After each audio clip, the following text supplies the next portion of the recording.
Alrighty then, good morning and good afternoon everyone, and welcome to Pathfinder 2nd Edition, the 7 Dooms for Sandpoint. My name is Michael, I'm the Dead Aussie Gamer, and welcome in to one and all. Now, before we kick off, a couple of things. First of all, we are a little bit behind. That's because we were reminiscing behind scenes, and I don't have an actual excuse. Like, this is, there's no reason. I'm just wasting everyone's time because I'm a dick. But nonetheless, we do have a good game for you guys today, and I'm going to get us there by speed running our introduction. First of all, boom, sponsors. These guys, you see in chat, we have Hero Forge. Oh, wait, there's news about Hero Forge. Holy shit. Okay, real quick. So, apparently there was a big drama that happened at Hero Forge. Hero Forge was apparently getting licensed IP from the Darlington Press in regards to the new Dagger Mark stuff. However, you had to subscribe to a very, very different subscription platform in addition to their Pro and Pro Plus system. This, however, has been rolled back with lots of apologies coming from Hero Forge because the community has basically despised the idea of subscribing to IPs because that's not on the consumer. That is supposed to be on the licensor or the person who is creating the platform. So Hero Forge there's a big announcement on the Hero Forge website. So if anyone is following or listening to all of the things that are going on, they're experimenting with ways of earning new revenue. Didn't work. But they have course corrected, and things are looking pretty good. But it's so wonderful to see the community getting up and actually fighting for the things that they want and the things that they think are important. So kudos to anyone who was participating in that, and know that I was also very much in support of it. The difference is I also don't want to piss off the Dagger Mark folk because they're the up-and-comers, and I didn't say shit because I'm a coward. I don't mind saying that. There you go. Thank you. Free coward speech. Anyway, so Hero Forge still good, still amazing. And if you want to order some stuff in for Christmas, sooner is rather than later is the best option because it does take a little while to print. But models, printing, good. Then, of course, Sirenscape, noise for ears in brain, because sounds good for games. Go check that out. That's going to be amazing. Then, of course, we have Fantasy Grounds for our VTT of choice, as you can see behind me. Maps, dice, all of this cool stuff. This comes courtesy of Fantasy Grounds that allows me to connect to all these players from around the world.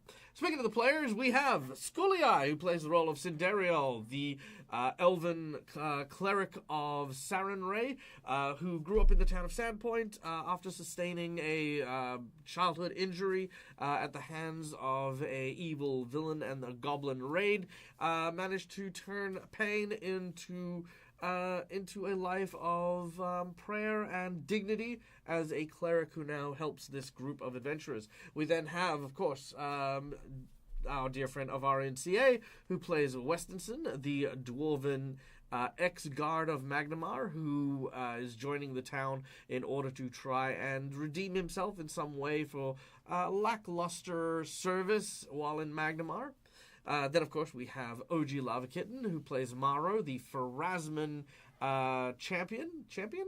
You're a champion? Yeah, you're a champion.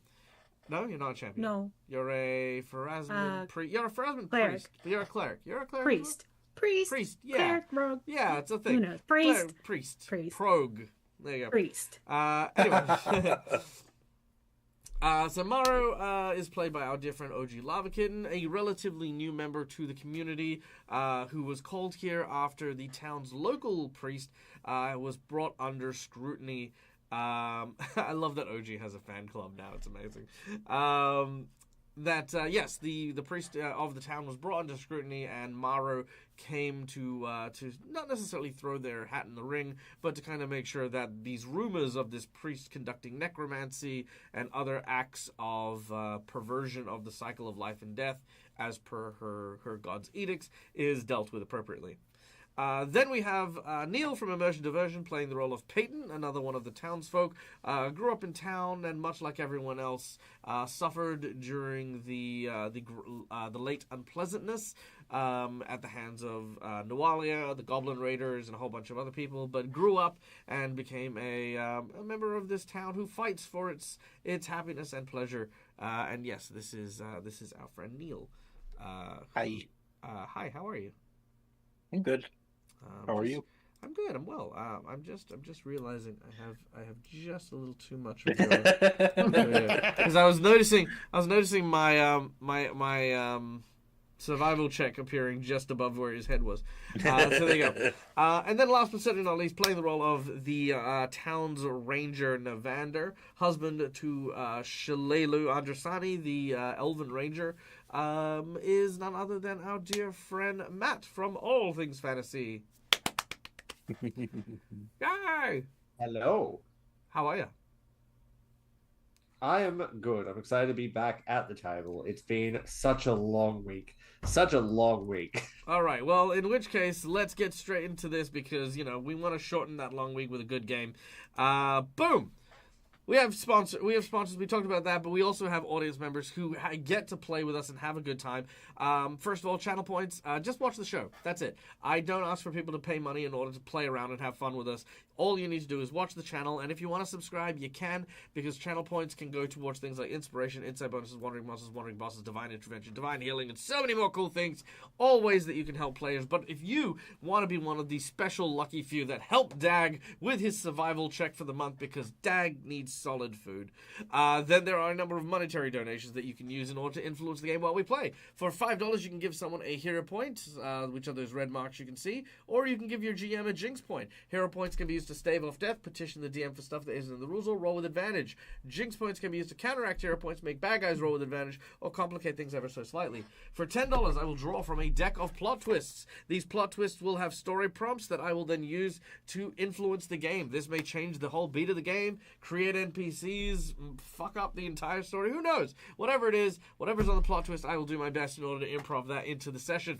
For $20, you can give some of the coveted golden natural 20, or give me one of 3 natural 20s, because sometimes shit just needs to work in a game of role-playing games, and nat 20s just fucking make it happen, because it is a critical success, and that is what happens.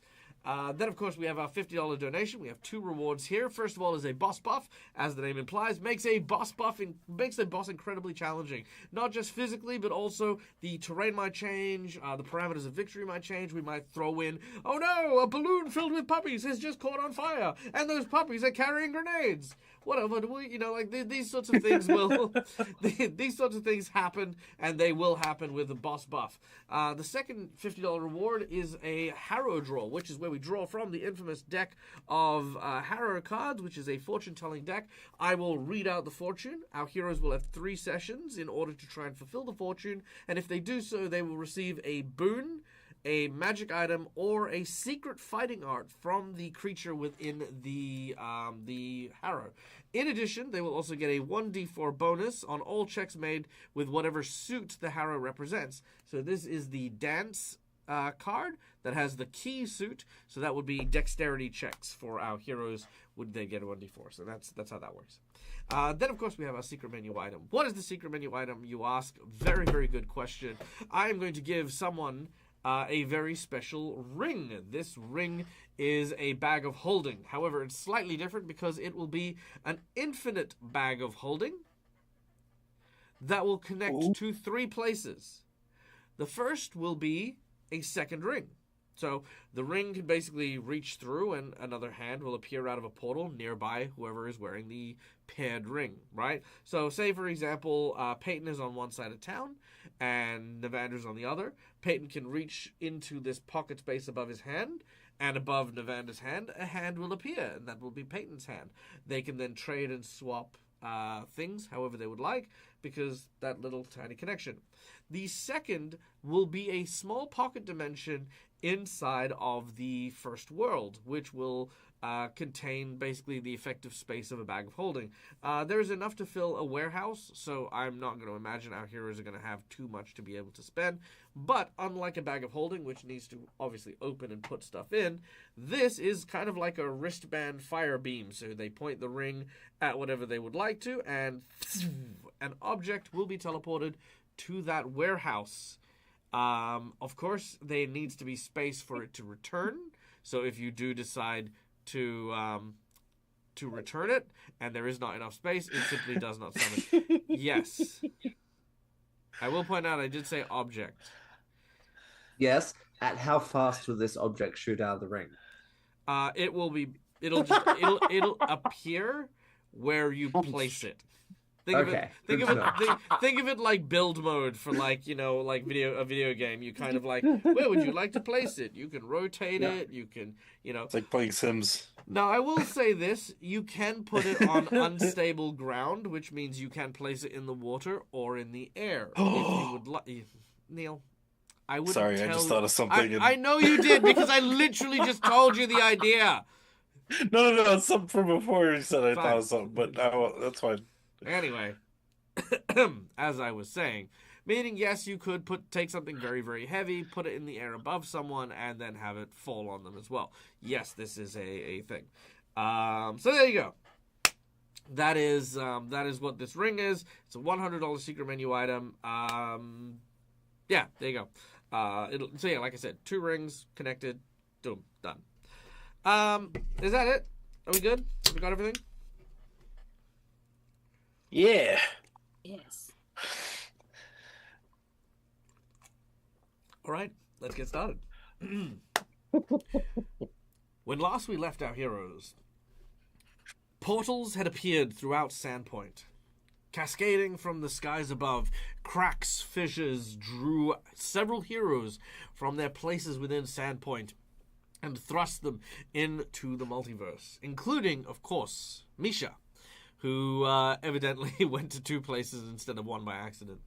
After a series of very, very grueling and gripping tasks, our heroes managed to reunite the shards of the Hourglass of Fate and return to the stories from whence they came. Here, our heroes faced off against... who did you face off against here? It was... the Ghost and the Assassin. Red Mantis assassin? Yeah, the Red Mantis assassin who had lured our heroes to Chopper Island in order to try and murder them, as well as Father Xantus and a few other individuals. However, thankfully our heroes managed to rally themselves and defeat the assassin before it was too late, casting him into the portal, as well as managing to seal the shard once and for all. The cracks begin to slowly close and recede. The blue skies around this small coastal town seem to slowly restore, as one by one, Cindariel, Westinson, Maro, and Navander, all of you begin to reappear throughout the town, with Peyton bidding farewell to his former friends, or his newfound friends, should I say. As Father Xantus looks out, he tells Peyton that we should probably get going. Chopper Isle is still dangerous so long as the Spectre remains alive and active. I actually brought me and Father Xantus to the church. You're both now at the church. He was very wounded. I mean, heaven forbid I fucking want to give you dialogue, Neil. I know. Yeah. No, you go on. Tell us what else happens. I'm riveted. No, I'm good. You sure? Mm-hmm. Fucking motherfucker. Don't do it. You know, it's really funny. Okay, I don't know if this is an Australian thing, but this is something we sometimes say when we get interrupted. It's like, dude, I don't go to your work and smack the dick out of your mouth, so shut the fuck up. Sorry. I don't know. Is that an Australian thing, or is it like, do you guys have that? No, I've not that exactly, I- but yeah, pretty close to it. No. Okay. I've not heard of an American version, but Yeah. Okay. Cool. I don't know. Yeah. No. Yeah. We've had that one in a while. Anyway. So anyway. So, returning to the church as the mainstay gathering point, Cindariel, Westinson, Mara, Peyton, and Evander, you all managed to find yourself at the church. Some of you worse for wear. Mara, of course, looking quite brutally injured and smelling of ash and sulfur. Cindariel, I think you were as well, very much like covered in this like iron, sort of sandy Badlands soil. With kind of like your hand sort of still trembling after dealing with the Brimarack in Socorus. Westinson, a pensive look seems to stay upon you as you hold the staff of the Pariah, your old friend who who you now know is no longer with you. His body fissured in half during the calamity. And Navander, you're here too. Well, you missed like fucking. He stretches and yawns. Oh, I'm back at Sandpoint. Huh, that was weird. I didn't even remember leaving Sandpoint. Yeah, me neither. Anyway, all right. Outside of the church to Sandpoint, out runs a very, very familiar looking rat person. This is, of course, none other than Reagan, the cleric of Abdar, who sees Father Xantus as well as you. You've all returned. I was concerned that with all the portals having appeared everywhere, that perhaps some terrible catastrophe with you all at the center had suddenly befallen the town yet again. Nope, everything's all good. We took care of it. He looks at the rest of you. You know, I'm getting really tired of all this thing being blamed on us, right? Can't portals just open up willy-nilly for no reason and suck people into it without anything associated with us? A portal opens up, and as it does so, 5 Aeon Stones fly out of the portal and into each of your hands. How? Case in point. Completely unrelated. That's unrelated, Jeff.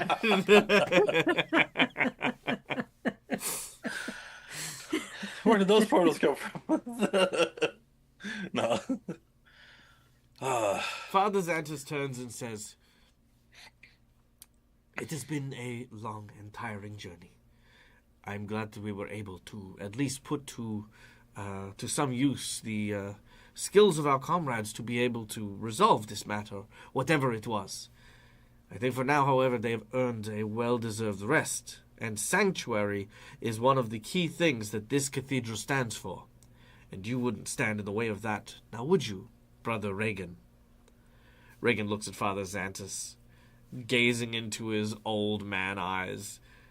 He sort of like clicks his teeth as he... "Fine. Have your rest. Heal. Recuperate. This does not change anything. Your time, old man, will come. The spiritual guidance of this town is at stake, and it cannot be put off simply because danger lurks." He looks at Morrow for a moment. "You and Cinderial, you both smell peculiar. I would shower thoroughly." He covers his nose with a very expensive perfumed handkerchief with his name monogrammed on it. He sort of holds it up to his nose, and he will return back into the cathedral.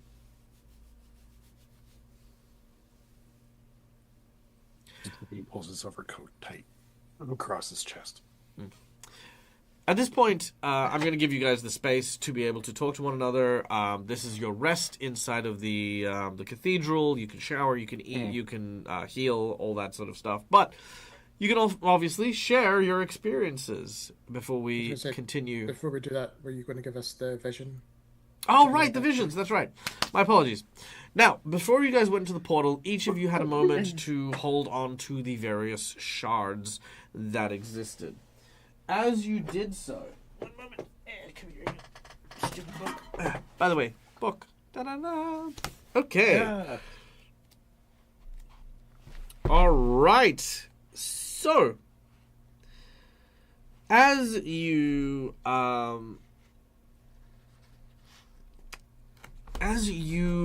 hold onto the shard, a vision appears before you. This is a vision of you deep within the pit. You find that you have reached the bottom, the very bottom. There, several long, large, and ominous roots dig deep under the ground, covering not just this place, but most of the hinterlands as well. You see what looks to be a broken down and destroyed church of some kind, as if the ground itself had subsumed this whole building structure and lowered it into the ground before the Devil Plateau even first formed. There a pair of glowing red eyes and very impressively wide, bright crimson wings stretch out before you. Gas begins to fill the air as you kind of struggle to breathe. The choking and cloying vines seem to wrap around you. Nettles and thorns poke into your sides, and poison seeps into you as you slowly begin to fade. The individual that emerges with the glowing eyes has a soggy, wet sack of some kind that they hold, along with a very nasty and curved-looking blade. As he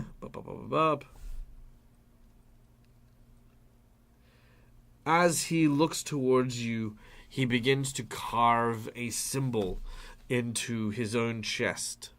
It is the symbol of Pazuzu. And as he takes his sword and begins his sacrifice, you see an image of the pariah's ghostly spirit suddenly forming in this scene. As he does so, he begins to write out in the air an incantation.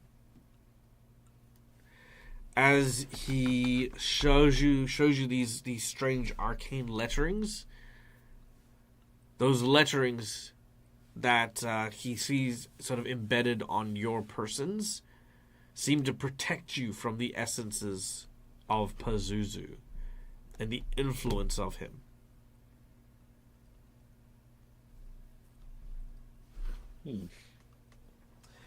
Your vision snaps back, but as it does so, it also carries a version in which each of you individually betray the group. Cinderiel with the symbol of Pazuzu incinerating the group. Maro with the symbol of Pazuzu slicing open Novander's throat. Westonson and a person you've not seen before.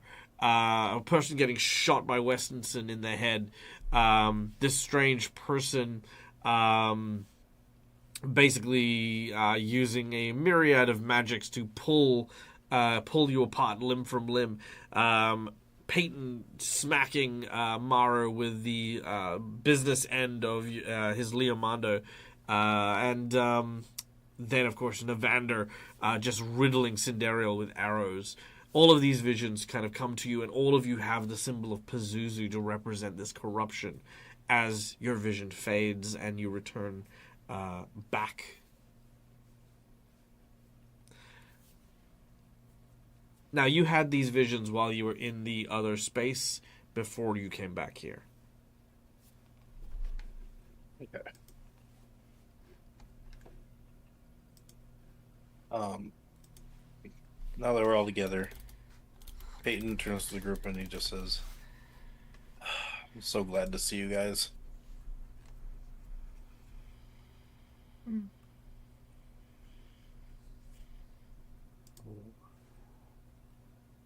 You know what? So, Sindera will actually charge at Peyton, Chayton. and actually hug him because of how much he's been through. Which is He just probably smiles and out of hugs him character for her compared to Peyton. Alright. Cinderio, not entirely uncharacteristically, but definitely not in some time, rushes over to Peyton and embraces them. Nothing is said. Just a moment in which, Peyton, your presence is kind of just felt as a means of comfort. Almost a surreal moment where Cinderiel just needs that anchor to acknowledge that they have truly returned back to Sandpoint and home, which is, because the two of you have known each other since childhood, is this moment here. I just say, I hope everything was okay over on the other side.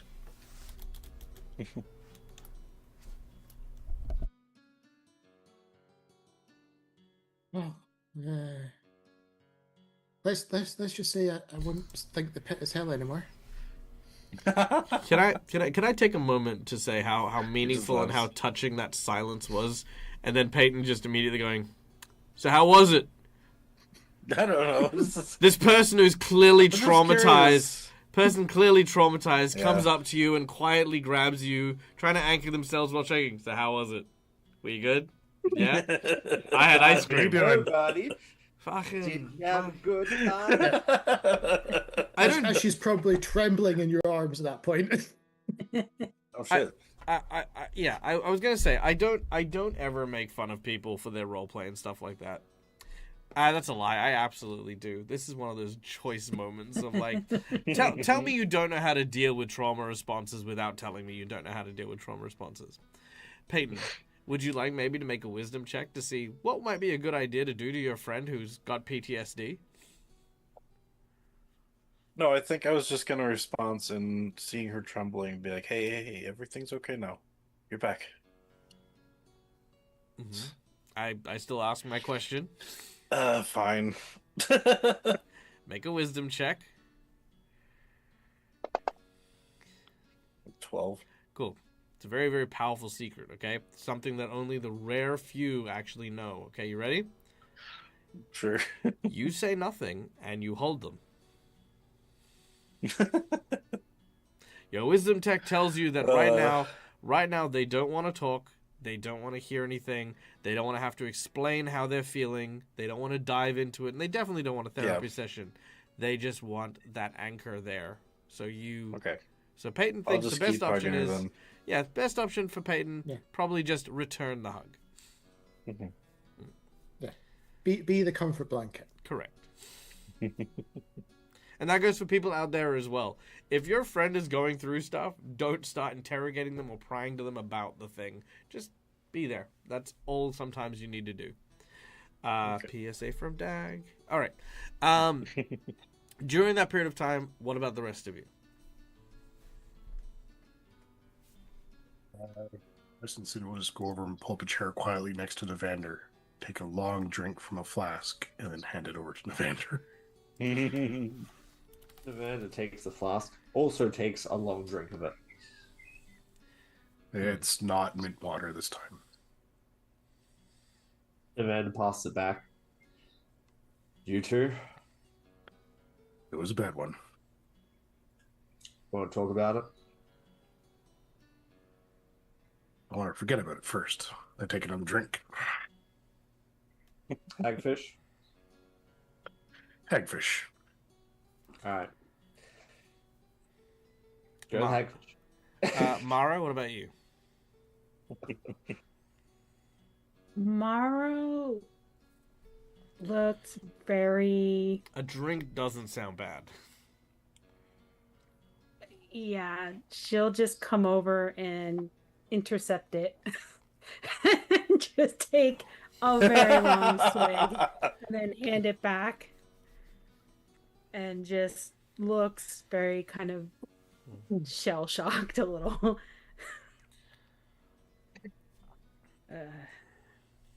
And then looks at Navander and be like, "Are you you?" That'd be weird if I wasn't. Yes, I am me. At least as far as I'm aware. Same. How'd you get free? Some dude shot me. And then It's not wrong. threw holy water all over me and exorcised it. Ah, that sounds lovely, actually. That sounds almost peaceful. How gentle. Yeah. Very gentle. That's not the worst of it, though. I had to watch myself try to get everyone murdered by demons. Yeah. Yeah. Worst part is, though, that it was going to use my plan, or I already had. Actually, no, that sounds bad. I used the weakness I picked up from everyone.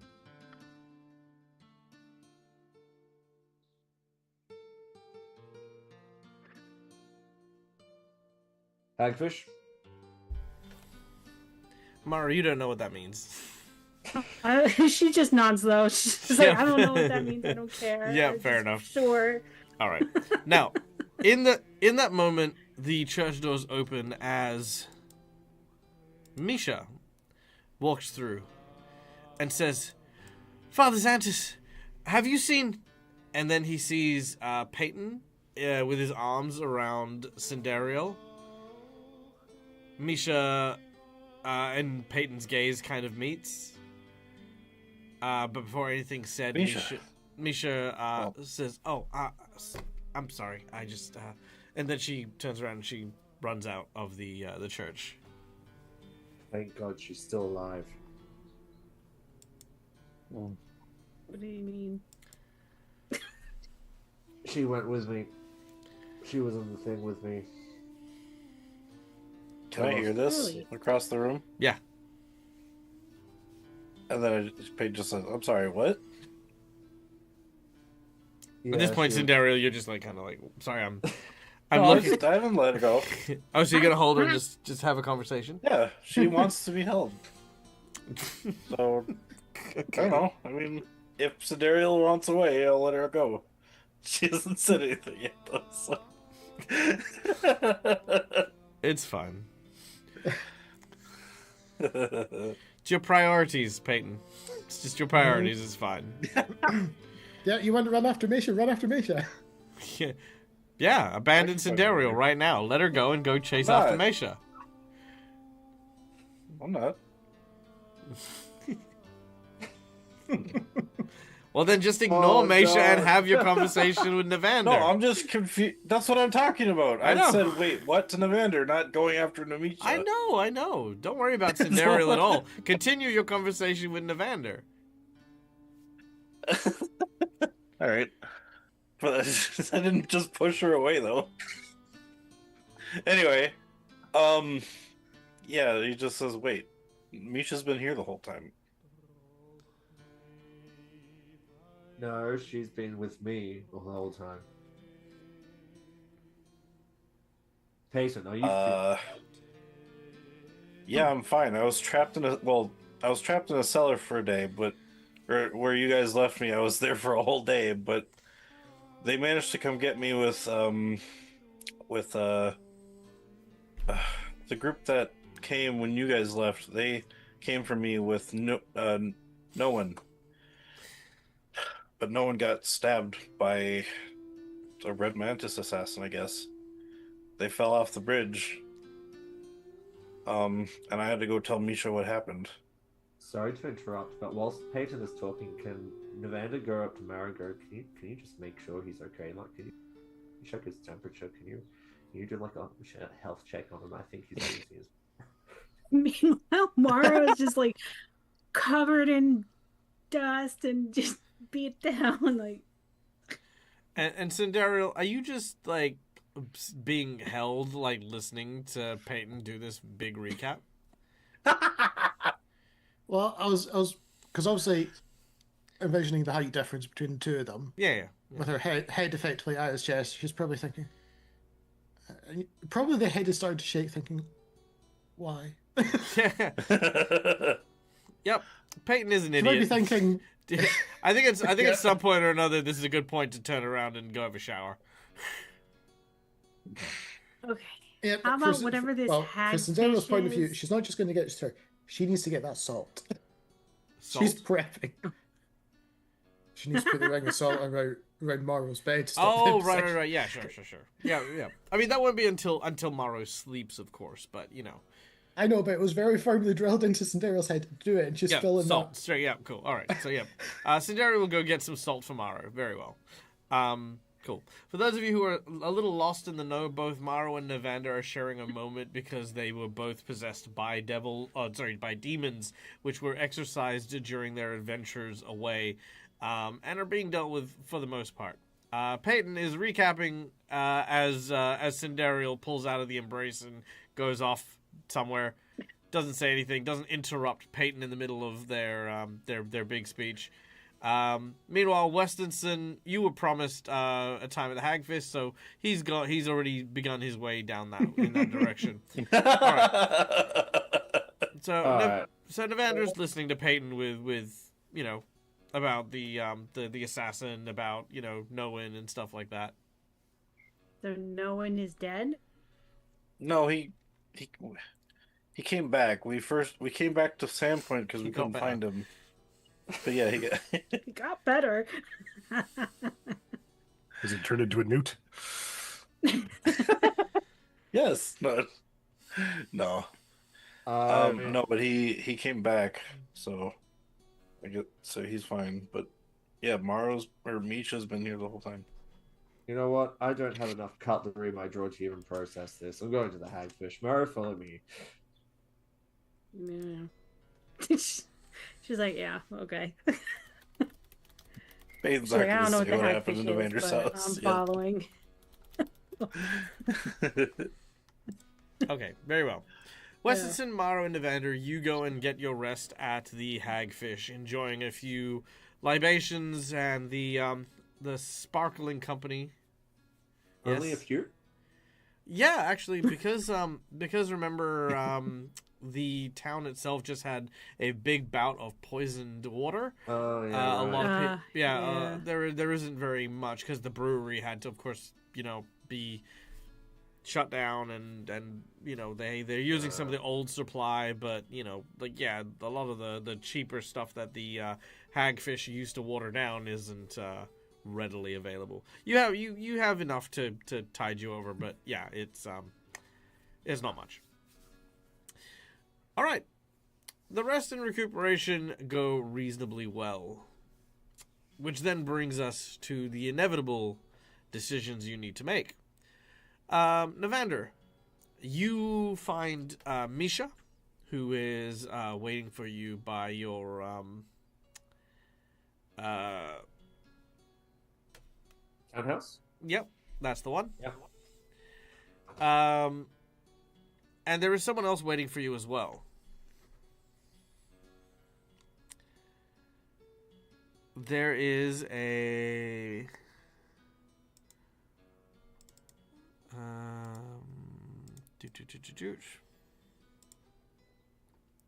this individual.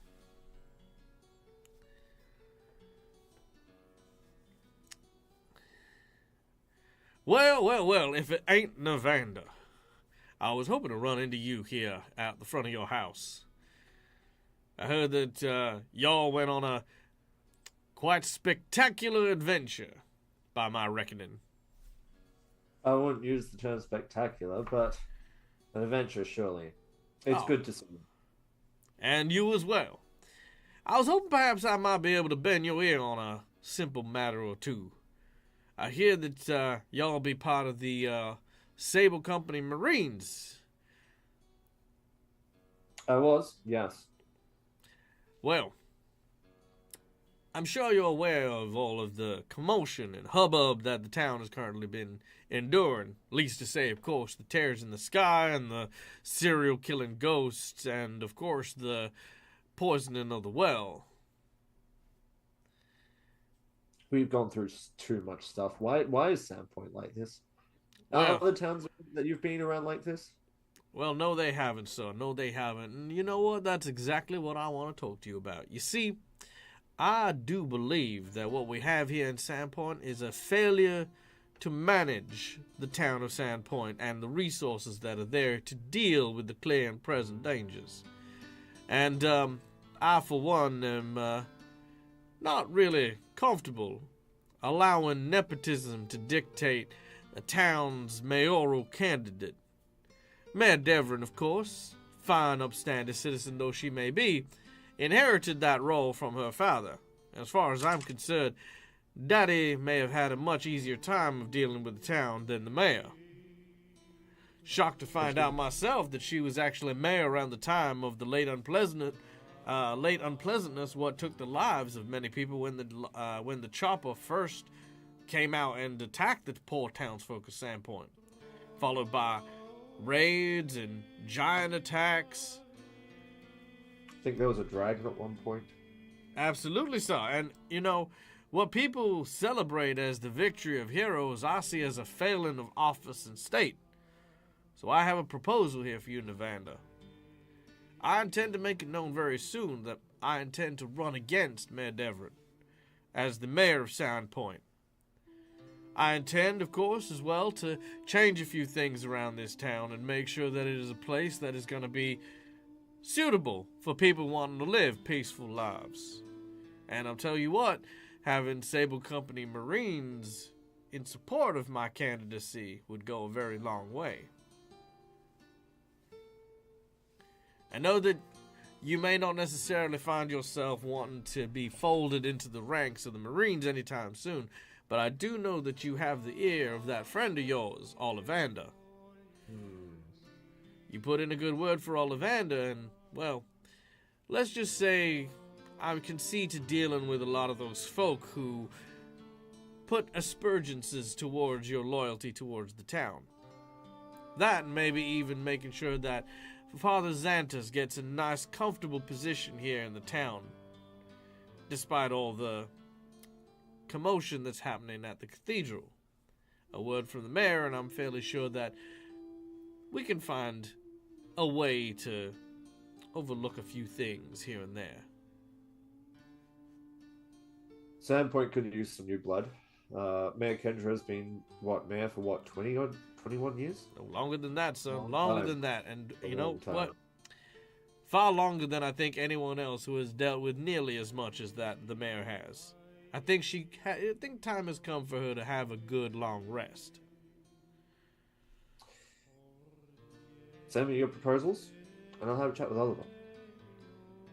Well, if it's all the same to you, son, I would prefer to present those opportunities to Ollivander myself. Oh, yeah, absolutely. That's absolutely fine. Well, and of course, your cooperation won't be forgotten. It's good seeing you. It's Eh? actually Sandpoint might actually be better off with you being in the town. He says, well, thank you kindly. I gotta have you over one day for dinner. You and the wife, of course. I make a mean gumbo.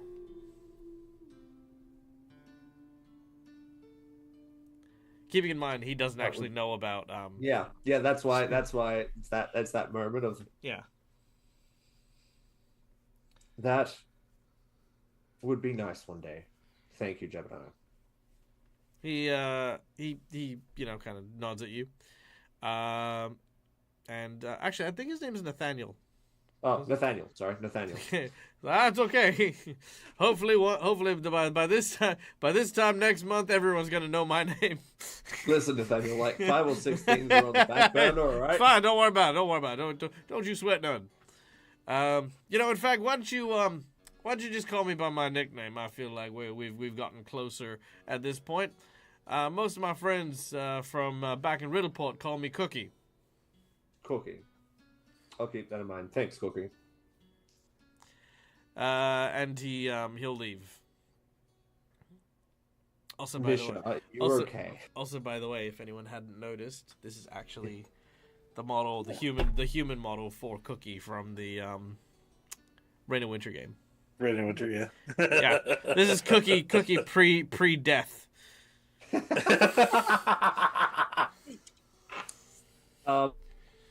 Amanda's then going to turn to Misha. Misha, are you okay? It's good seeing you made it back. Misha says,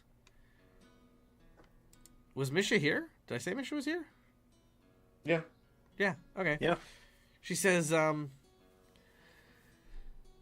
I'm fine. It was just a lot, very suddenly. I didn't realize what you and, well, everyone did when you left town. Well, I guess when you spend your whole life in a shop with herbs and plants, you sometimes forget that there are real dangers out there. Things that you don't have control over. Is that what this thing with Noalia was all about? Just being swept into a maelstrom of these uncontrollable events? Yeah. Most of the time it happens like that. We only have so much control to change things, but in the end, it's all reactive. We react to what's happening instead of trying to push what we want. How do you even begin to deal with or process all of that? To know that what you're doing is just riding on a tide, pulling you out to sea deeper and deeper. I think maybe I understand a bit more about how and why Nualia behaved the way she did. I still don't think I can forgive her for everything she did to this town, but I think I understand a little bit better what it's like to be dragged by the winds of fate.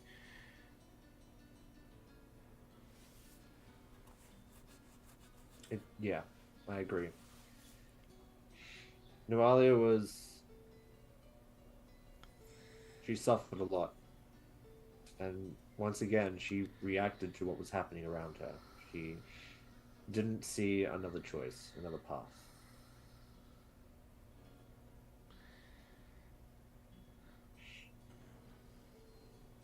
Unfortunately, not a lot of people can see another path. No. Until it's right in front of them. Yeah, that's right. A lot of people do tend to miss what's right in front of them. Anyway, look, it's been a long day. I don't even know anymore.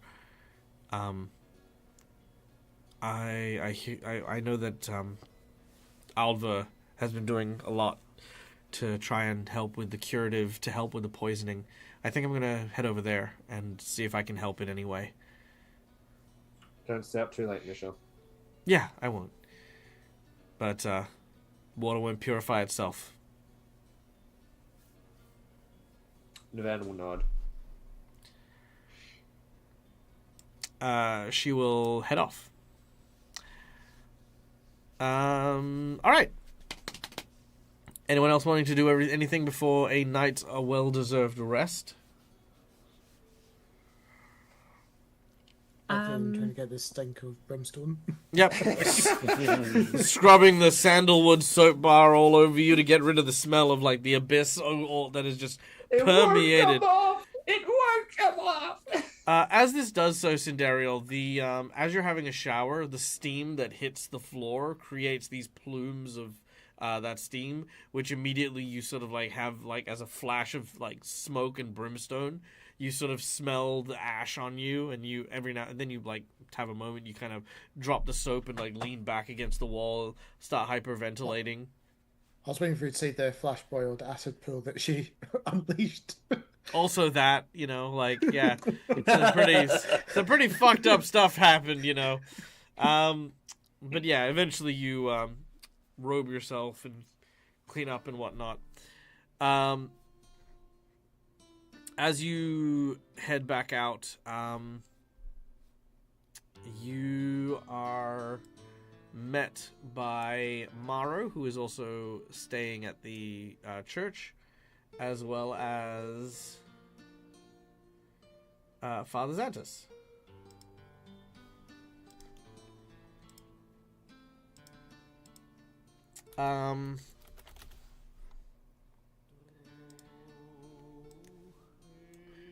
Father Xantus notices that you seem troubled, and says that when he finds himself troubled, he always finds solace in prayer.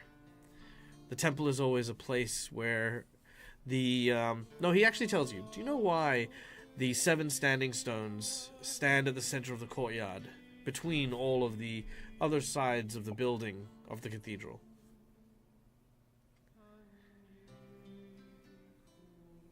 Well, considering how long she's been here, I imagine he's probably said this in the past. Oh, yeah, absolutely. Yeah. So me as a player, I'm just going to take a stab. Go on. And see if this is what it is. With it being the central, they all watch each other's backs type thing. He smiles and he says, that is what we tell the children, yes. But it's because the prayers that we sometimes make are not prayers to the gods, but prayers to ourselves. It is so that those prayers that we say are not a whisper, but an echo that reflect back upon us. It does not matter to which god you pray, or to which direction you face. You are surrounded by your own prayers, your own desires, and while the gods may have great and phenomenal ability to guide us and to give us the strength that we may not sometimes see, that strength sometimes dwells within us in places we maybe don't always recognize.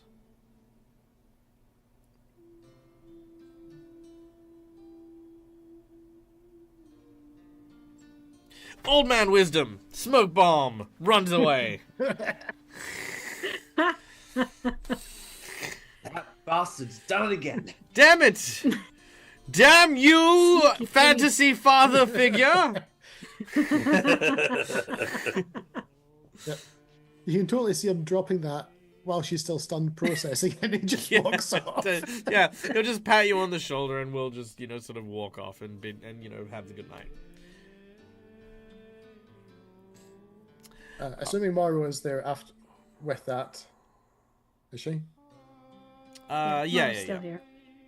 Yeah, just she's getting ready for bed in a bed that's surrounded by salt, by like a thick fucking layer of salt, like a 10-kilo bag of salt has just been lined around your bed. Yep, with little. She just looks at it for a minute, like, don't. Oh, Sindero didn't just do that. She probably put little warning signs saying "Do not break salt line," just in case anyone came in to clean her room.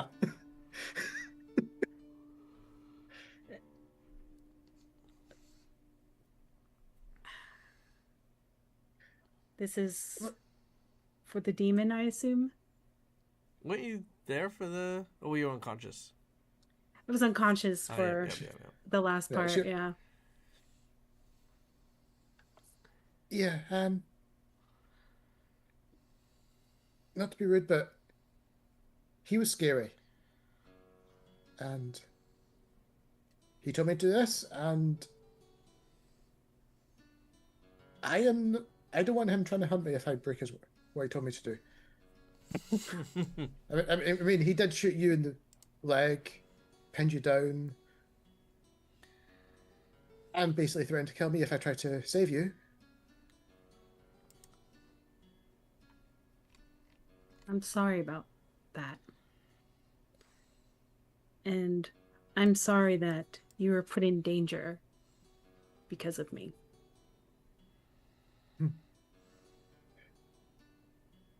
I think that place put everything in danger. I didn't leave the pit without that demon. Oh. Neither did Navander.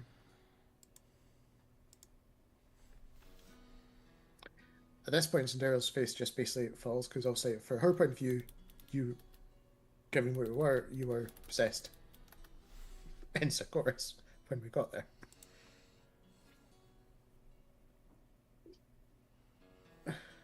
Yeah. And I had to see everything that was being done in my name.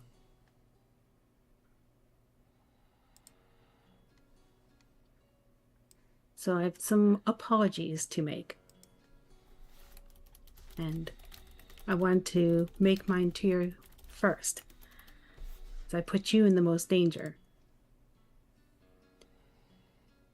Those demons didn't find us by accident. It was the demon using my body that set it up. And I couldn't protect you from that. Right. So that's why you told me to run and leave you behind? Yes.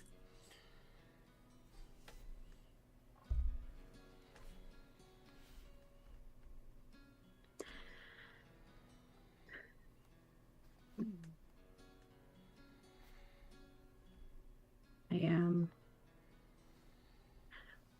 very grateful that, however violent the exorcism was, that it was done, and that you and the others, but you especially, weren't harmed because of my actions.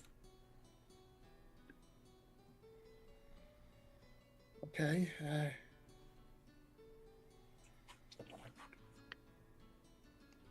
Well, a clear sign of that pit is more places where all the bad things are going. Making me think we need better plans going if we ever venture in there. We need to find out an easier way to identify when one of us are compromised, in case there are other demons down there. Well, you smoked quite well when he tossed the water on you, so... That is true. Daily process? All of us that venture in there? I can sanctify water at any time, so... And, don't hesitate to ask me to prove myself. I don't want that to happen again. If you don't see me using... And if you don't see me using any of my divine abilities, a clue. Demon couldn't access that through me. Yes, OG, pat, you did well. Good job.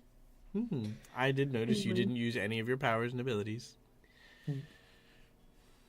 Anyway, I will leave the salt there. For both our sakes, apparently. Just before we move on, Doug, just want to double check. Yep. Even though we're a cleric, because that's technically borrowing the power of the gods. Sure. With the fact that we don't technically use it in a day, no, doesn't actually mean anything bad, because it just means that we've not had to delve into their powers. Yeah, basically. In fact, more commonly, you're not supposed to use your powers. Yeah, that's what I was thinking. Yeah, and like most people are priests in the most part. Like, you would be a cleric, but you would have no powers. You would just be a person who, understands the literature and, does all that. Power is really something that they offer as a service, like in terms of monetary, donations and gains and stuff like that. We just have clerics who are not cloistered, who go out and adventure and stuff, and they use it to the betterment of their parties and their teams and stuff. Yeah. Now, the reason I was saying that is because Nero would potentially question Morrow with the whole "I've not used my cleric powers" as that's technically a good thing. It's just as an idea, like when there was danger, she wasn't using them. Yeah. That's all she meant. Oh, okay. But yeah, not that she's not throwing spells around all the time. She doesn't. Yeah, use them but you also stab people quite regularly instead of to defend yourself. I think what Cinderella might be trying to imply is that that's not a good way to measure if you're possessed at all. Because generally, a cleric doesn't define themselves by the use of their power, and secondly, you've never defined yourself even before you were possessed by the use of your power. You're more. And I think it's also you're more than that. I think she was trying to say, just tell me to prove myself if needed. Yeah. That's where she was going with the sprinkling of holy water. Yeah. Don't hesitate to test my. That's fine. Which of course is perfectly sensible. Westonson, you were in your workshop. You've had a few, tied them off. And suddenly you see a portal appear in front of you, one of the cracks that you fell through previously. It is in your workshop.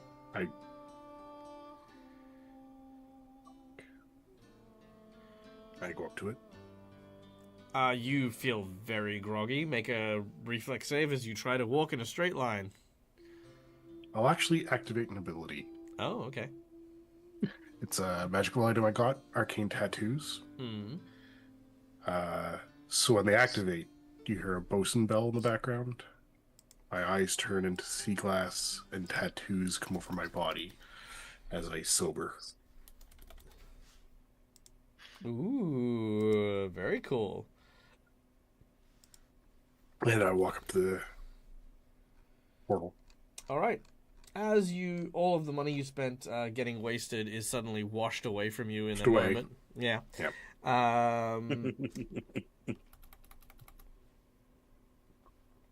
One moment.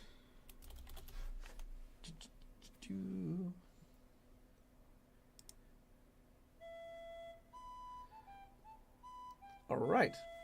A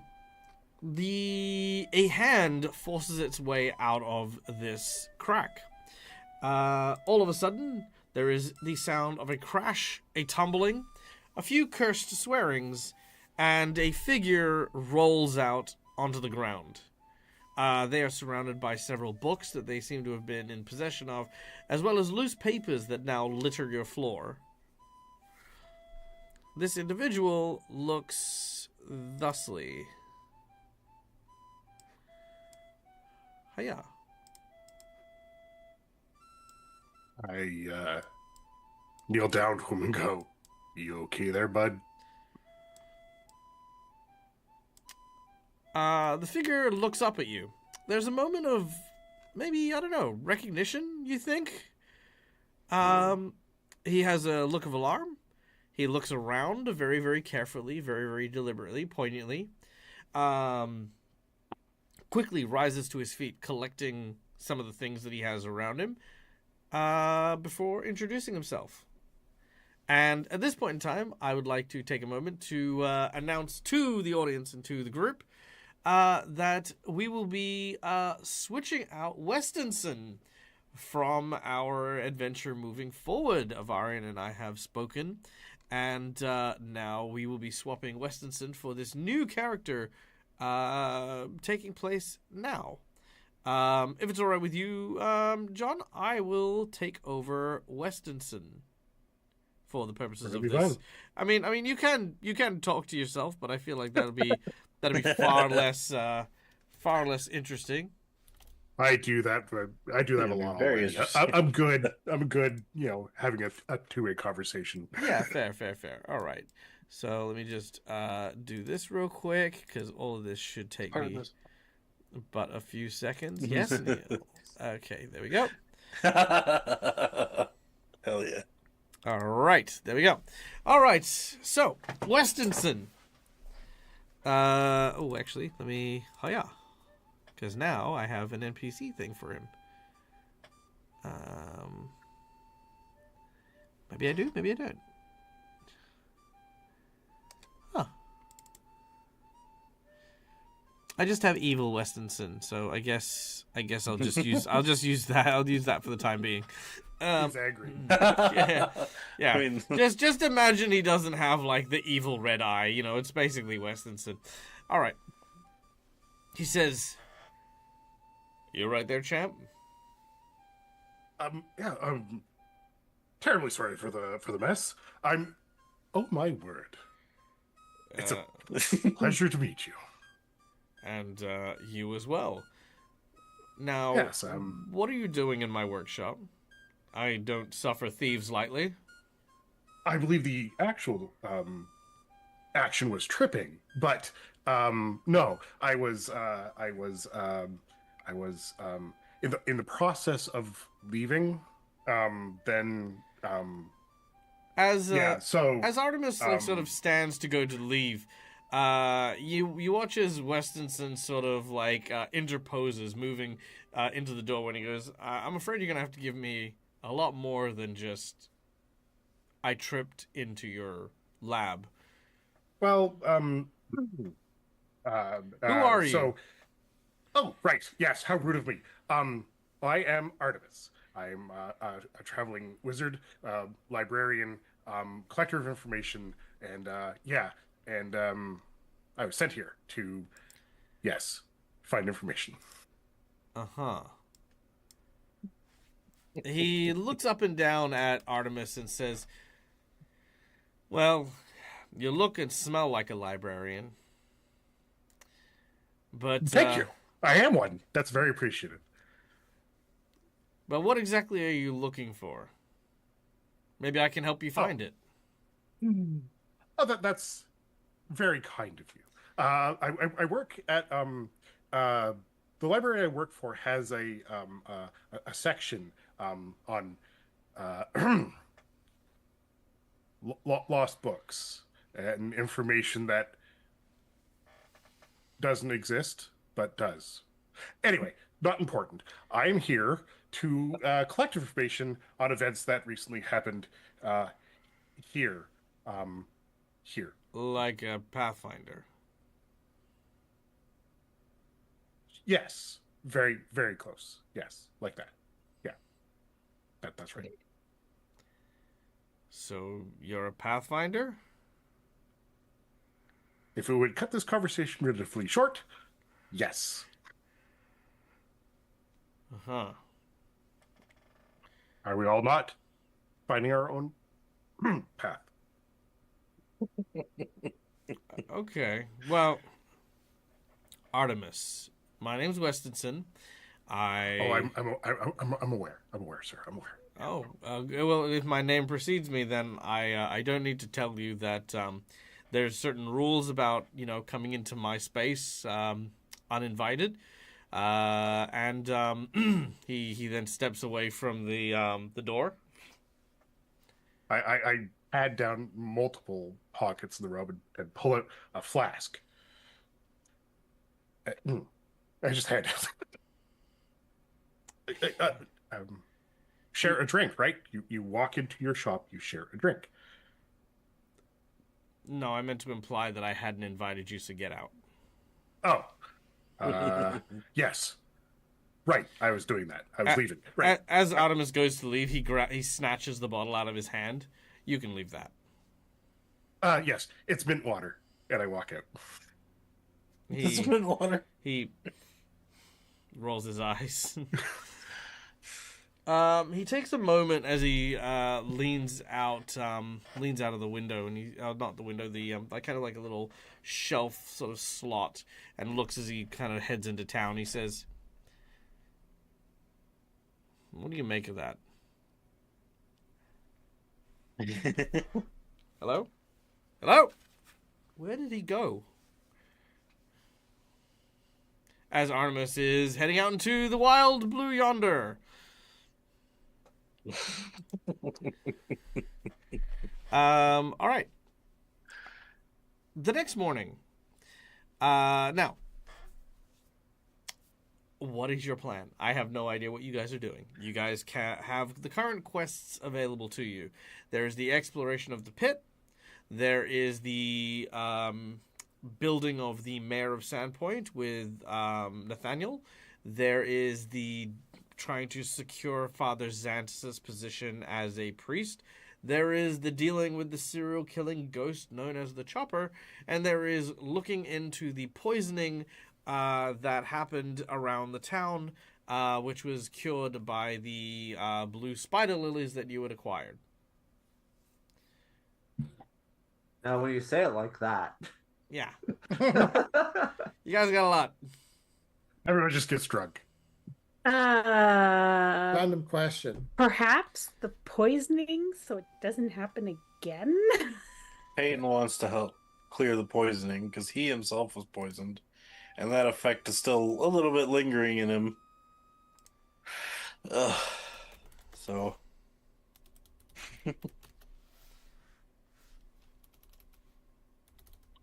He's also cursed still. We talked to Father Xanthus about that. Yeah.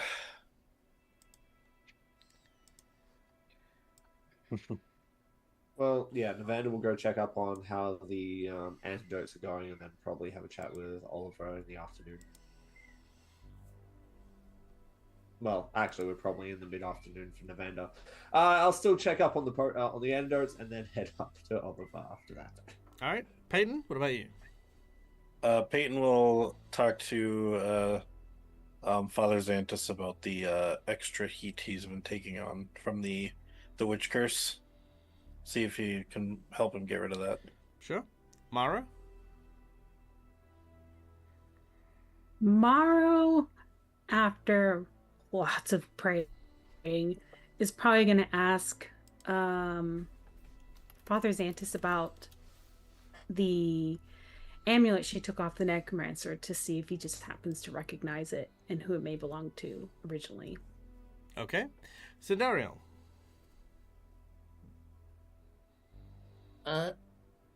Well, hearing the fact that all the blue spider lilies have been taken into town successfully, Sandero would actually go to the Goblin Embassy to make sure that all the goblins have been successfully. Remember, that is a little while outside of town in the insane asylum. Is it? Yeah, that's Okay. where they're. Yeah. That was where they I thought it was relocated. closer. Yeah, no. It's a good couple hours out of town. Okay, fair enough. Not as far as the farmlands, but still. Okay. Yeah. Sorry, I thought it was actually more inside the city region. Well, it was going to be in Evander's house, but he took care of that. Yes, he did. He did.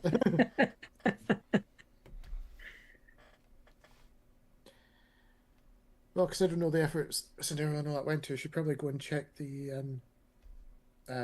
what's his name? Oliver, to make sure he's progressing in case there's anything that she can do. Even if it's helping to hand out the supplies to town. Oliver? The alchemist. Aldova. Yeah. Alva Polka. Or Pillbug is his other name. Yeah. Okay. Very well. So you and Nevada are heading there. Artemis, what about you? Where are you sauntering to? I am walking around the town wide-eyed,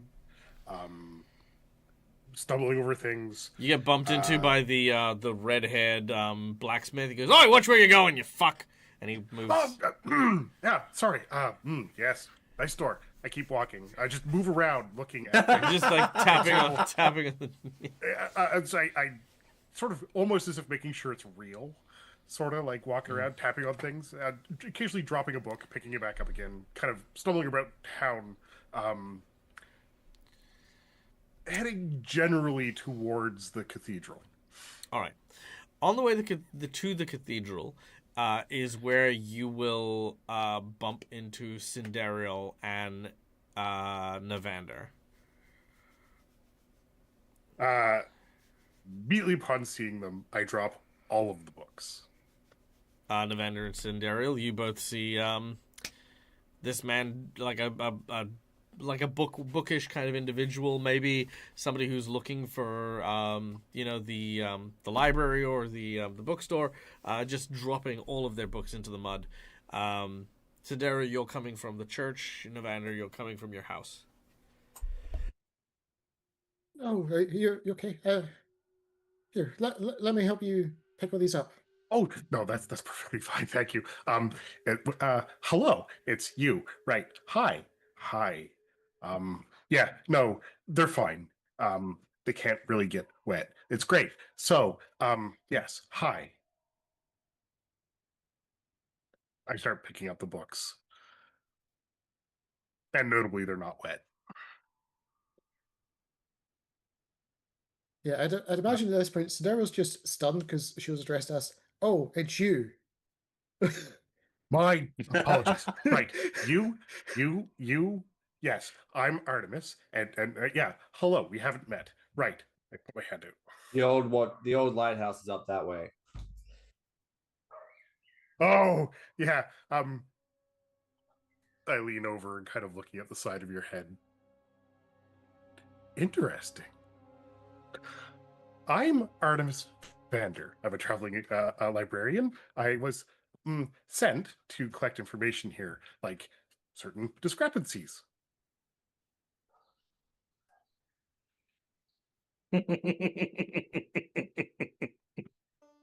It's Did Weston pleasure to put meet you you. up to this? Now listen, just because we went drinking that one time and he's been trying to catch my ears for like almost 2 weeks now, doesn't mean that the rumor of me being a half elf or even an elf is circulating that far, okay?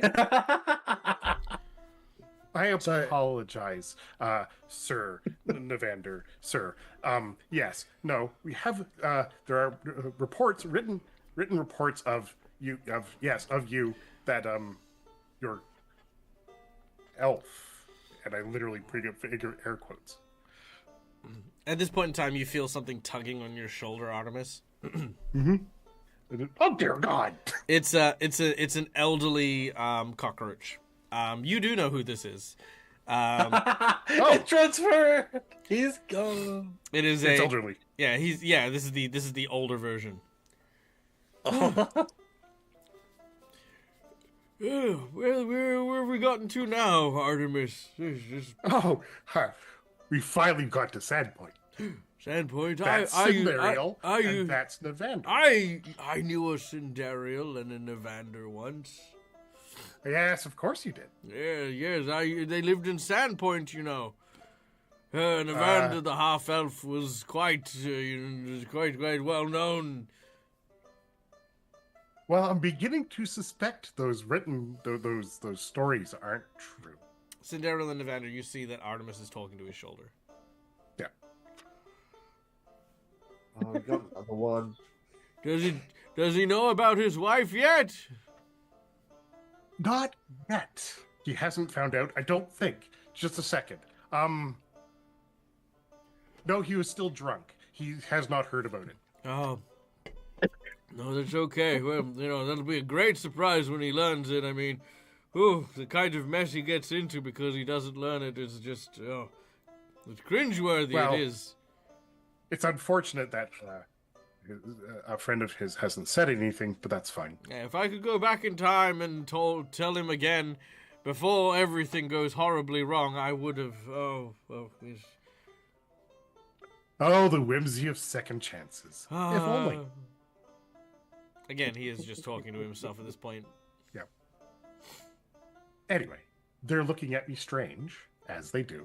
Oh. So if you'll excuse me. Oh, of course, please don't let me interrupt you. I was just going to say that I think you're doing a bang-up job for your first time out of the library. Oh, I appreciate it. Thank you very, very much. It's very exciting. Oh, yes. Now, you do you. I got this. You got this. That's what Umbral says. I have this.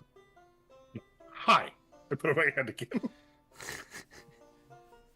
How about we take a short walk, Artemis, to the cathedral where we can have Father Xantus look over you. There's an insane asylum. Yeah, I was gonna say he'll take him down the sales down the road. Just outside of town. Oh, that's very kind of you. I was actually going there to perhaps run into let me see, at this time it would be Cinderial and Cinderial's right there. Morrow. Right. Cinderio, I pointed, and Morrow at this time. Yes. Excuse me, could you confirm the year for me? That'd be great.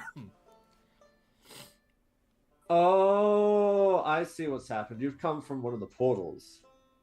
Did you not get sent home with everyone else? Pardon me? Did you not get sent home with everyone else? I just came from home. Right. Okay, well, we know exactly what to do with you. Sindaro, do we have any of those shades of glass left? Or do we... you take a rock, you put it in a sock, you're like, okay, cool. I know how to deal with this.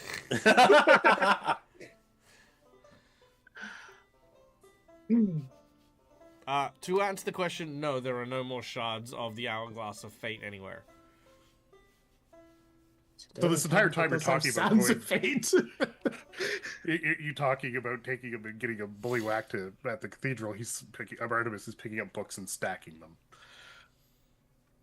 precariously again. Yes. Don't mind me. Where were you two going? You seem to be in a hurry. This is very exciting. The poor guy. He's all alone. He's not even in his own universe? Time? time. Time and universe are suspect. It's fine.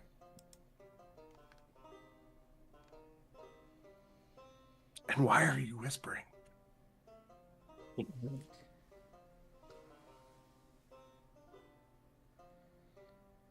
So no, you're okay.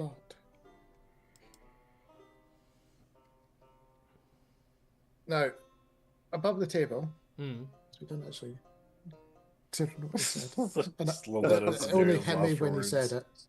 Hmm. Can I have Cinderella make an optional deception check before I say anything else? Yes, you may.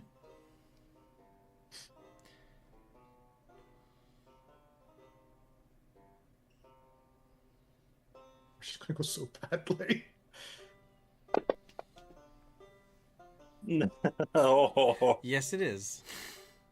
Yep.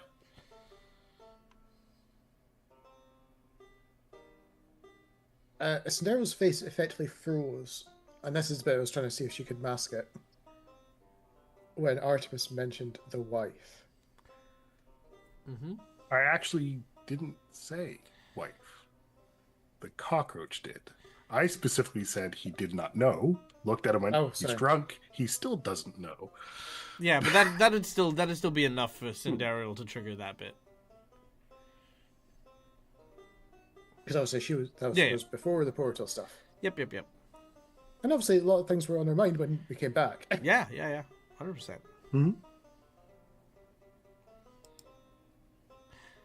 What you know is what Cinderella knows, which Navander doesn't know, which Schoolie has remembered and knows, which I don't know if John remembers and knows, but I know that Matt doesn't know. Yeah. John has remembers and knows. Good. Excellent. So in which case, everyone successfully knows except for Matt, which is perfect. which is hilarious because this is what me and Schoolie were like dancing around in his chat. He Yep. does not know still. Good. Thanks for making me feel so much better, guys. You're really great friends. The worst bit for that is even Jazz knows. Oh, Yeah. okay. Yeah, that's true. Chat knows as well. Chat That knows as well. All right. I'm pretty sure technically Jazz. the Actually, you know what? I'm pretty sure Jazz knows because I remember Jazz. I think that's what Schoolie said. Yeah, Jazz's she was reaction. in chat at the time. Yeah, Jazz's reaction was Yeah. great. Yeah. If it makes you feel any better, the cockroach also knows. Cockroach does know. Are you just gonna put me out of my misery already? Nah. Ah, Anyway, Okay. well, actually, maybe what's your using your deception check? What happens here?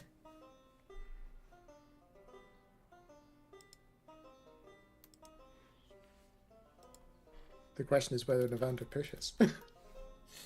Well, I mean, it depends on what he what gets perceived. yeah, so it kind of means like what is Sandariel doing? Like what's on their face? What's their body language like? That sort of thing.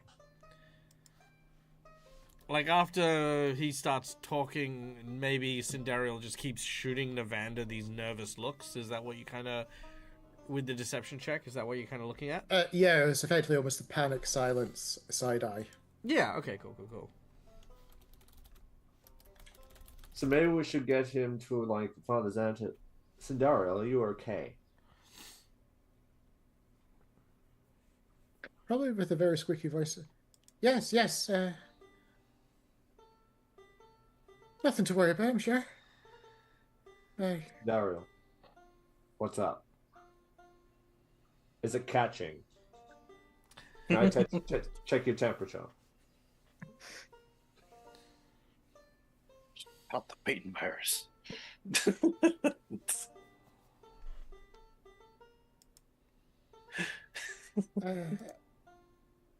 Maybe it's something where you want all of us around, just in case. Sandariel.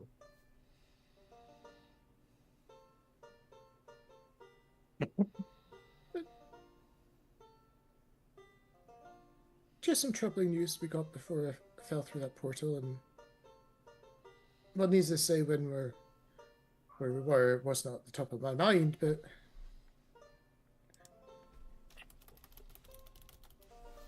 kind of brought it back. At this What point, is it we about? cut to the temple. As Evander starts torturing Sindariel to get information. So, at the temple, Maro approaches Father Xantus. Peyton, you are not too far away, as, it takes a little bit of time, but you also arrive at the temple to speak with Father Xantus. Preferably not with spooky temple music. No. The theme of the temple has changed. This was evil all along. It's the necromancer. Nope, you find Yeah. yourselves in like the Zon-Kuthon section of the temple. Yeah, there is actually, I think so. Yeah. Uh, They have like a let's- completely different. He's been section. worshipping Prathasmas this whole time. Yeah, Or let's something. go with this one, see how it goes. All right. So, Father Xantus is watering his plants at the start of the day. As he sees you approach, he says, blessings, my children. Welcome. What can I do for you this fine day? Pete just says, Maro got here first, so. Well, the both of you are here, and Thank there you. is plenty spiritual guidance to go around. Yes. You've been in Sandpoint for a very long time.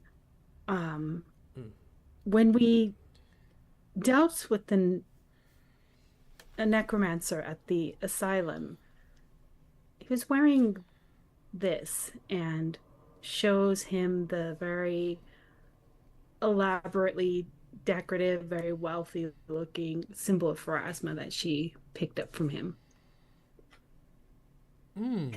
I was wondering if you knew anything about this necromancer or have seen this particular one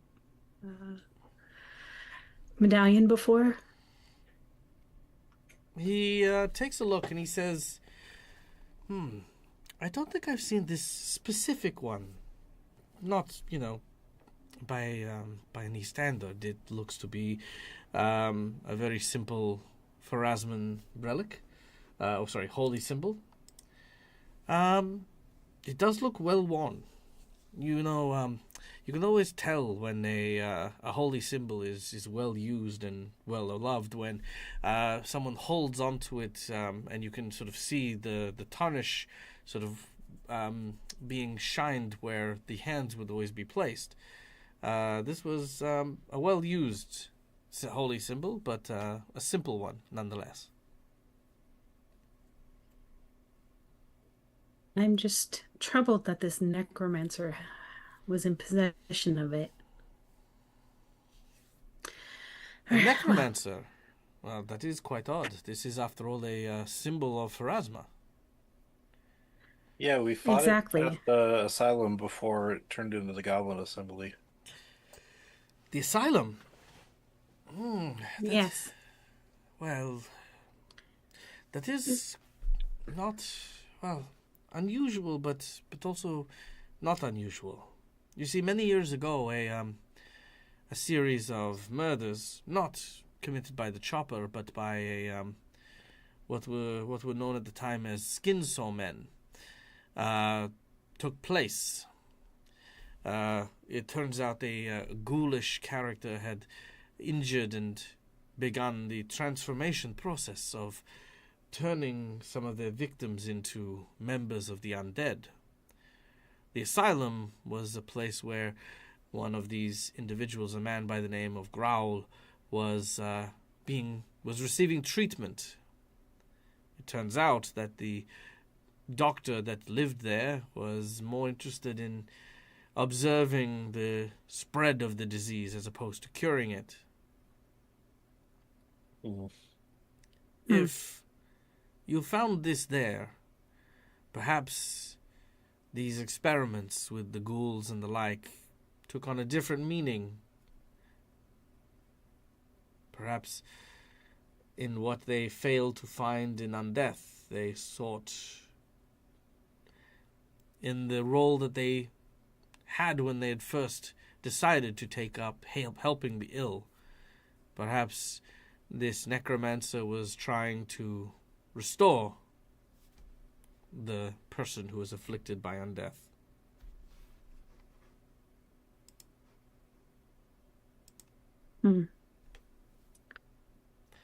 Thank you. That's something I will reflect on. He hands you back the symbol. He puts it back in her pocket because she's wearing hers. And then says, you need to speak with Father Xantus, Peyton. Yeah, I think I need help with something. I think it might be cursed. Sorry? I think it might be cursed. I mean, I can't really tell. It just feels a little... And what might make you think that you're cursed? I can't remember how it happened, but I just feel a little worn down recently. Worn down. I have some tea that I can give you for that. I've been a little more nervous around fire lately than I have been. You've been nervous especially by when we fire? went and fought the... I mean, normally when I take fire, I can kind of push it off, brush it away. But for some reason, when I was stuck down in that, before the group got taken away, and I was stuck down there, whatever we were fighting, it kept throwing me into fire, and I was taking somehow burning more than I did normally. I don't know how to explain it. I can tell but that. It happened again at the it happened again at Jervis's place too, when you found me. And yeah. Oh, to put you out of your misery. To put you out of your misery or to not. I mean, I actually forgot what we fought to give me the curse, but I'm aware. You fought first of all you fought a witch fire. Yeah. Secondly, your attempt to avoid the metagame is, I know, very funny. It's like, hey, I feel cursed. What makes you feel that way? I don't. Reasons. Got gas. I remember I touched fire and it was hot. Hotter than the usual hot. I burned slightly more than I should because I measure how much my body kindles when I'm ablaze, and it was definitely more than the usual amount of kindle. Yeah, I will say, He puts his hand in the fire. Compared to the sufferer of the burns, it does make it sound as though he regularly just self burns himself. It does a little bit. Yeah. It does a little bit. So he's testing himself like, Okay, let's That's marginally more than what I usually do. So Neil, I hope you don't take this the wrong way. I'm going to use this. I won't, because I know I fucked. No, you didn't fuck it up. But I'm going to use this as a learning opportunity. Now, this is to the audience and stuff like that. Generally speaking, when we play with mechanics, we fall into this habit, which, again, you guys have heard me bang this drum many, many times. Mechanics don't entitle you to shit.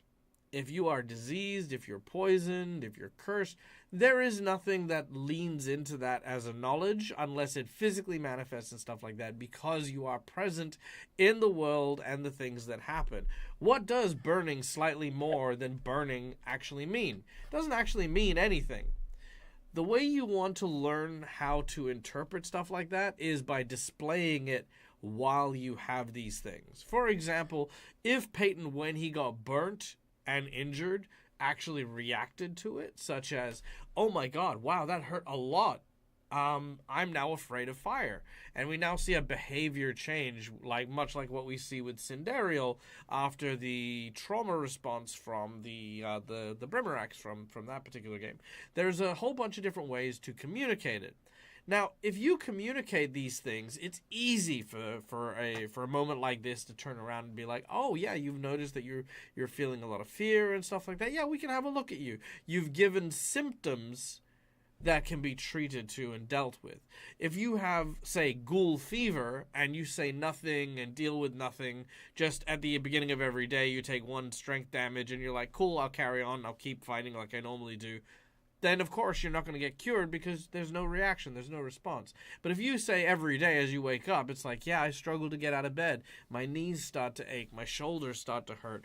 I find it difficult to keep up when we're like in the middle of combat or even halfway through combat. I spend 2 actions just fatigued and trying to catch my breath because I'm feeling weaker. Then yeah, you've actually built and constructed the story, which then leads you to a point of like looking to get cured or looking to get dealt with. So that here is how as a DM and as a player, it's a good way to communicate things like curses and poisons and yada yada yada. I would absolutely I would 100% go with that. So for this particular thing, and again, I'm not making an example out of you. I'm just, like giving you an option here. I want you to take what I've just said on board, and I want you to be my guinea pig to show the audience members how to communicate that, how to expand upon this idea of, living with a curse, feeling and acknowledging the presence of the curse, then dealing with it, rather than avoiding everything to do with the curse because we understand how it functions and then asking for something we haven't experienced to really be removed, And as far as the curse goes, I'm happy to tell you where it came from because obviously that's still part of your knowledge. The witch fire, so when witches get burned alive at the stake or hags get burned alive at the stake, their angry ghostly spirits raise as this flaming green entity thing. You were burnt by this entity, and the burns that were there, that is where the curse originates from. So your burns might have already healed somewhat, but the burn mark is what's cursed you. Okay, so I think then I would say that, I would show him where it first happened, the mark. Then, well, again, it's just a burn mark you've had for ages. Yeah, what I'm saying is we're going to keep you with the curse until you, Peyton, take that time to live with and acknowledge and have it be part of your character. Then once you've started experiencing it and displaying those things, those symptoms, which you're going to write as we go through, then come back to Father Xantus and be like, hey, these symptoms, because you created that. Make sense? Yep. Yeah. It's like going to the doctor when you, to treat a cold when you've shown no symptoms whatsoever. Show me the symptoms as a role player, as part of your role play, then come to the cleric, then the cleric will heal you. Also, just FYI, it'll cost you 40 gold. Okay. Just so you have 40 gold at that time. Yeah. Okay. Okay. But Father Xantus says, oh, you're feeling like a little unwell and under the weather. He does hand you some tea to help revitalize you, and he says, like, you guys have done a lot of portal traveling. You spent a lot of your time underground in this pit. I'm sure that can't be good for you either. He gives you a cursory blessing for an hour. He just, sort of blesses you in the name of Desna and wishes you well on your journey. But that is all we will do for now. Okay, I'll drink the tea. It is delicious tea. It's very refreshing. Yes. Yeah. I do very much enjoy Father Xantus's tea. Yeah. Well, we should probably look into this poisoning. We still don't know who is behind it. Mm-hmm. That concerns me. I don't want them to harm the city again. Where did Cinderial go? Have you seen her? She left to go into town for a little bit. I think she was gonna go look for the alchemist pillbug. Go. All right. So you guys are gonna head over there? Yeah. We'll go try to catch up. All right. Sorry, I'm just imagining us all meeting at the doors where escorting Artemis in. Yeah, pretty much that's exactly how it goes down. as you are walking out, Cinderial and Evander, you are walking in with Artemis as Morrow and Peyton meet you head on. As soon as the four of them get together. Sorry. I'm Artemis. As they look to Artemis, I'd be like, we're just like, there you guys are. We were looking for Cinderial and Evander. Who are you? Oh, I'm terribly sorry.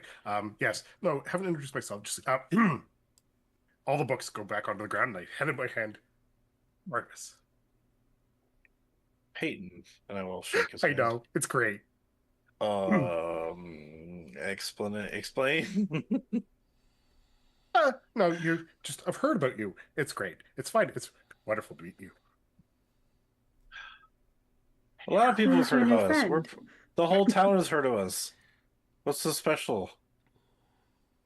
None Yes, of us exactly. go That's fine. The when they meet us. Artemis, at this point in time, sorry, we are just about to end TK, so I am going to refund that inspiration just because we are just like this close to ending. Artemis, the old cockroach, leans to you, and he says, I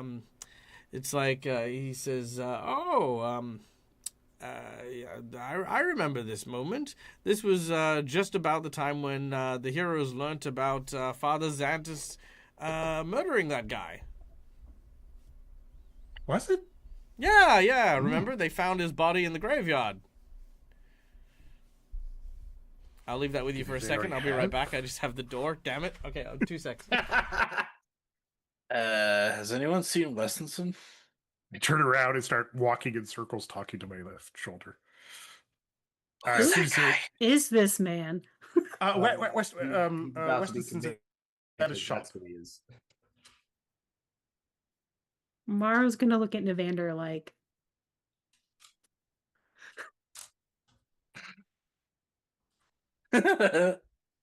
hmm, Right. I Yes. see. What did you?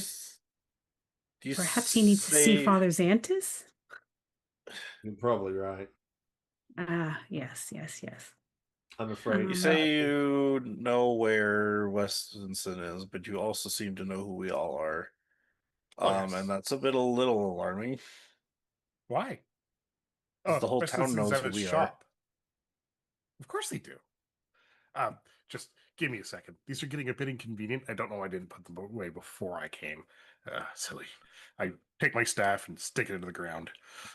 Reach in, pick up all my books, open the staff, and put books into it. Then close the staff and put it back on my shoulder. There. That was that's better. cool.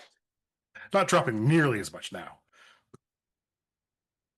That was cool, but What brings you to Sandpoint? Okay.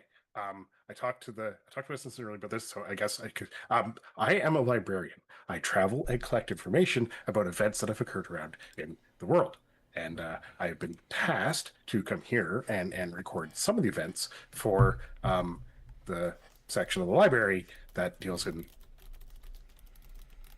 lost and unknown books. so Artemis just showed us that he had opened a portal with his staff to put his books away. Does the staff look familiar?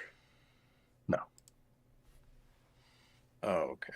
I think his mind's been addled by the portal shenanigans that have taken place recently. He might not be part of this place or time. I think his mind's been twisted. Oh. That makes a little more sense, but still not a lot. Well, okay. Close, but that's fine. But then why didn't you return home? Because all of us returned. Well, I've been here the whole time, I but came everyone from here home. returned here. I came from Why home would to you here. want to leave home after we fixed everything? Well, I said Or I at was least sent it's- here to record events that occurred in Sandpoint. I'm a librarian. I record events.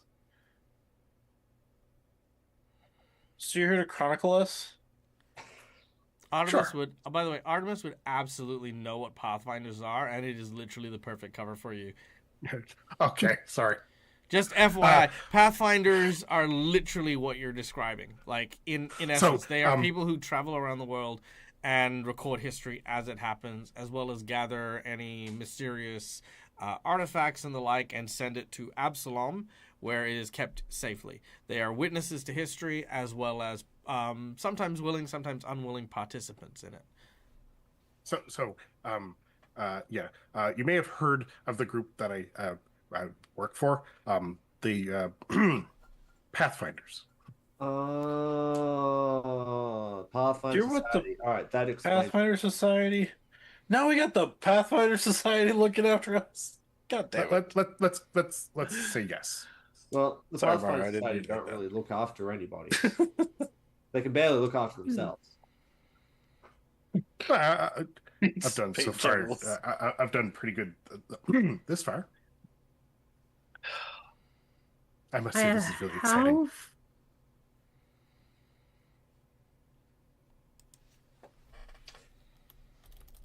Based in Absalom? So you must have heard of what's been going on in Sandpoint and came to... I see. Okay. There is a lot going on here. Yes. Thank you. Where are you from? If you say you're from another place, like another thing, like that you came from your home. Where is your home? So the Pathfinders come from Avalon? We've heard this mentioned a couple of times. So I'll go, The center city of the world. They come from. They come from. No, Pathfinders are from everywhere. They can come from anywhere. The Grand Lodge, which is the major lodge, is in Absalom, but you could literally, again, come from anywhere. Artemis, for this particular sense, may say like Riddleport makes a lot of sense.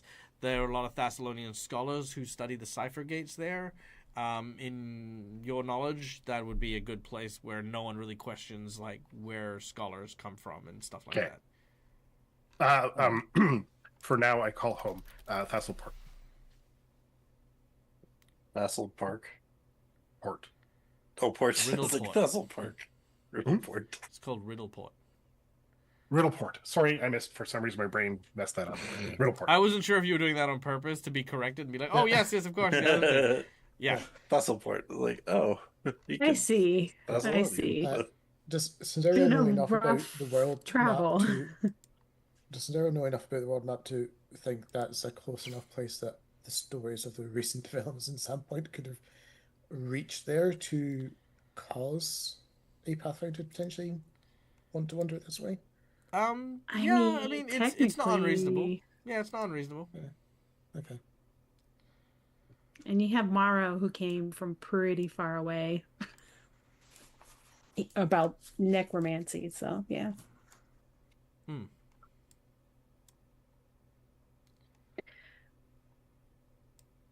Well, anyway, we were coming to look for you two. Should we try to find these poisoners before we head back to the pit? Or we have so much going on. While you guys were gone, Jarvis did show up again, by the way.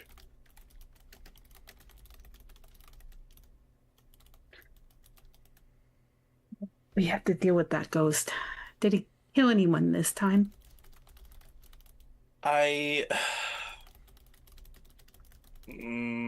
Yes. Actually, yes, he did. Someone kind of close to us, too. Maybe not close to Navander, but Navander was getting there. He killed Stu. Stu? Who's Stu? Stu, The the little- goblin. Oh, the goblin. Goblin. One less goblin in the world, I guess. Killed him in your house. Oh, I didn't notice any bloodstains, so someone did a great job cleaning it up. That's unfortunate. Right. Oh no, they're just gonna send another goblin to me now, aren't they? Well, now it's just whatever his name is, the hobgoblin. Yeah, exactly. Wolfgang or Wolf? Wolfgang, yeah. Wolfgang. Oh, like the band? Wolflek. Wolflick. Wolflek, that's right. Yeah. Right. So we have to find out who did this poisoning. To still stop Jervis. And anything By the else? way, Jarvis's going house on? can't be. Well, his house can be set on fire, but it can't be put out on fire. Well, I mean, it could. It put itself out. After Xandus came and saved us all, or saved me, we exited his burning house because the interloper that we had set the house on fire. But when we got out, his house just whooshed up and his house extinguished itself. Is what I'm trying to say. We can't. Right? You say it extinguished itself, or did it go back to the state it was before you turned up?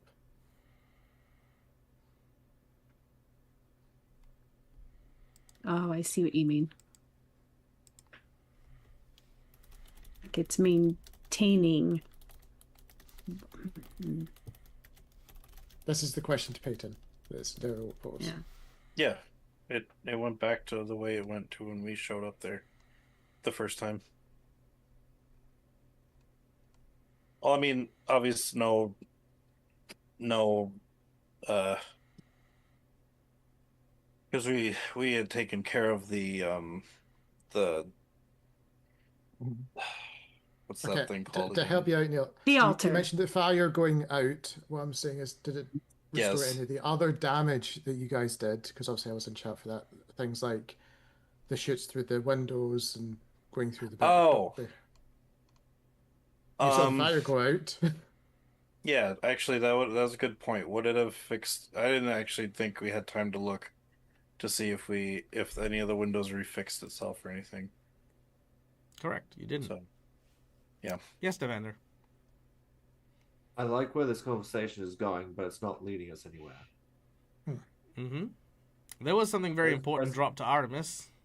Yeah, most important issue at the moment that I see is the poisoning. We got to make sure that's on top of that keeping track of. Then Yeah. we can deal with everything else. You hear a scream coming from the graveyard.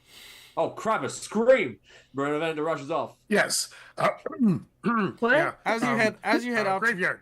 As you head out to the graveyard, you see a small gathering of mourners who seem to be around a grave. Not too uncommon, but they aren't near the grave that has been freshly dug by the groundskeeper.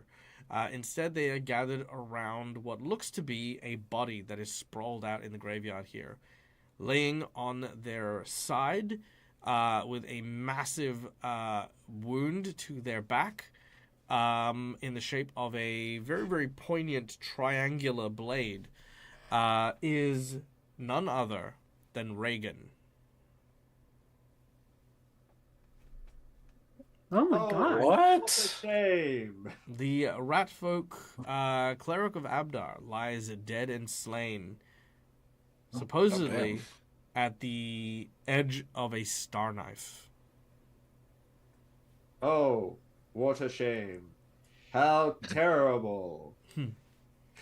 And it is here we'll end Once more today. with feeling. And it Oh is my God. Yes. and is to here we will end today's session. Oh. All right. It's fine. It's another week for Matt to suffer because we didn't go I know. get I'm gonna drag that out for as long as we can. Oh, Yes. But yeah, no, very, very cool. I hope you guys enjoyed the rather interesting introduction to Artemis and everyone's kind of like crossover to this. Artemis, I need you to act on your shit when I give them to you, not just be vague on everything. Choose some stuff to be vague about, but I'm not feeding you shit to go. Fucking guy. Perfect. Leave Got it. them to great. Yeah, it's fine. Anyway, yeah, no, it's a great character. It's very, very interesting. I'm glad that everyone's kind of picked up and attached the whole portal magic stuff to things. Also, I don't know if John remembered, the portal magic stuff is what got you out of the library as well. So what they're saying is actually true, and you know True. that to be true. Yep. So just, I remember. cool. If you are lying, you do need to make deception checks. Oh, if you are right. bullshitting, you can't just bullshit because it makes me think that you've forgotten your own backstory before, before that stuff. Right. So yeah, that's very important that you are actually also part of the whole crossover revamping thing. But as ascertained by Navander and could probably be confirmed, yes, Artemis did fall through a portal, like with all of you. But much like how you all needed to get through your portals before they sealed off, unfortunately, Artemis was unable to return back to whence they came before he was sealed away. So yes, Artemis is here from somewhere else. What that means is still up in the air, but we'll figure that out. But this is a great character. I apologize. I'm kind of half baked right now. No. It's Cough medication. No, it's fine. It's fine. Again, we are learning New how character, we are- first entrance. Well, it's not even just a new character, but it's Somehow also learning Michael a. muted himself in the Yeah. chat. yeah.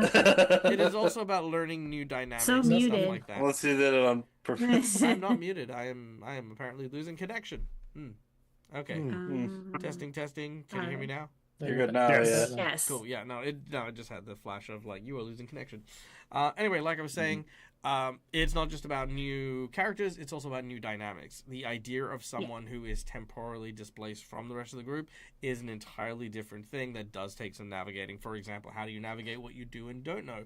That's why the cockroach from the future is kind of a good way to throw it about there, because the cockroach was here with Westinson and the younger version is here, but at some point in the future for the cockroach, he does end up where Artemis was. Artemis has brought back the older version of the cockroach, which is obviously going to fill in those blanks of what Artemis does know, because I'm not just going to sit Avarian down and give them the whole story, but I'm going to use the cockroach as a means to like refresh memories on like things that happened, much like I did here with, it's like, oh, is this the day that they found, like Father Xantus murdered someone, or even having those moments of like the, what do you call it, Alzheimer's, where it's like, oh man, there was really something was going to happen today, something really important. Peyton lost a limb. No, that's not it. Lots of those little moments, and I think having him be geriatric and being very daughtery is perfect for this sort of thing. So yeah. Yeah.